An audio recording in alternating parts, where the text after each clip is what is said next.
నన్నిచ్చినావా కంటి రెప్పల వడ్లు దంచుతున్నావా కంటి రెప్పల వడ్లు దంచుతున్నావా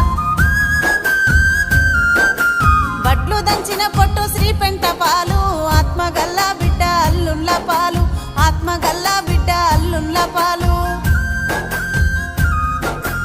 ఉంటి కూర తిన్న నాది పుట్నిల్లు తవిటి కుడుములు తిన్న తల్లి గారిల్లు తవిటి కుడుములు తిన్న తల్లి గారిల్లు తిన్నది తినంది కన తల్లి కెరుక ఆర్షి కట్టము చెప్పే అత్తకే మెరుక ఆర్షి కట్టము చెప్పే